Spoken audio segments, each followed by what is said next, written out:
मित्रांनो, बॉलिवूडमध्ये अनेक प्रेमकथा बनल्या आणि बिघडल्या सुद्धा. पण सलमान खान आणि ऐश्वर्या राय यांची लव्ह स्टोरी बॉलिवूडच्या इतिहासातील सर्वात जास्त गाजलेली आणि तितकीच वादग्रस्त ठरली.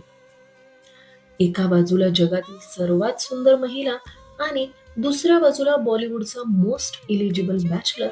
असं काय घडलं की जीवापाड प्रेम करणाऱ्या या जोडीचा शेवट इतका भयंकर झाला? सलमानने मध्यरात्री ऐश्वर्याच्या घराबाहेर कोणता राडा केला होता आणि शाहरुख खानच्या सेटवर असं काय घडलं होतं ज्यामुळे ऐश्वर्याला सिनेमातून बाहेर काढलं गेलं? जाणून घेऊया आजच्या टीव्ही मसाल्याच्या या खास व्हिडिओमध्ये.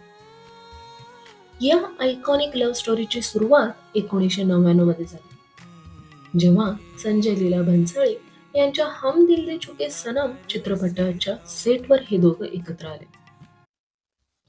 पडद्यावर समीर आणि नंदिनीची जोडी सुपरहिट ठरली आणि खऱ्या आयुष्यातही सलमान ऐश्वर्या एकमेकांच्या प्रेमात वेडे झाले.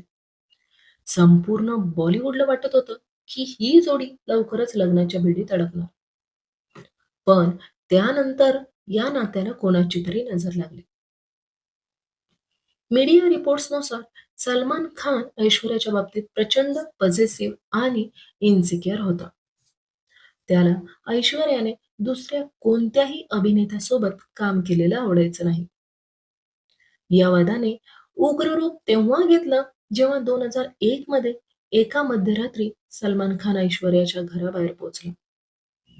त्याने दारावर जोरात सुऱ्या मारत दार उघडण्यासाठी प्रचंड गोंधळ घातला. असं म्हटलं जातं की पहाटे 4 वाजेपर्यंत हा हाय व्होल्टेज ड्रामा सुरू होता आणि सलमानचे हात रक्ताळलेले होते. या घटनेने ऐश्वर्याच्या कुटुंबाला हादरवून सोडलं. हा वाद इथेच थांबला नाही, तर थेट शूटिंगच्या सेटवर पोहोचला. 2003 मध्ये ऐश्वर्या राय जेव्हा शाहरुख खान सोबत चलते चलते चित्रपटाची शूटिंग करत होती, तेव्हा सलमानने थेट सेटवर जाऊन मोठाच गोंधळ घातला. सलमानच्या या वागणुकीमुळे सेटवर प्रचंड राडा झाला आणि शूटिंग थांबवावं लागलं. आणि या सर्व प्रकारामुळे शाहरुख खान कमालीचा संतापला. चित्रपटाचं नुकसान टाळण्यासाठी आणि सलमानच्या रोजच्या त्रासाला कंटाळून शाहरुखने अखेर एक मोठा निर्णय घेतला आणि त्याने ऐश्वर्याला थेट चित्रपटातूनच बाहेर काढून टाकलं आणि तिच्या जागी राणी मुखर्जीला मुख्य भूमिकेत घेतलं. या एका घटनेमुळे सलमान आणि ऐश्वर्याच्या नात्यात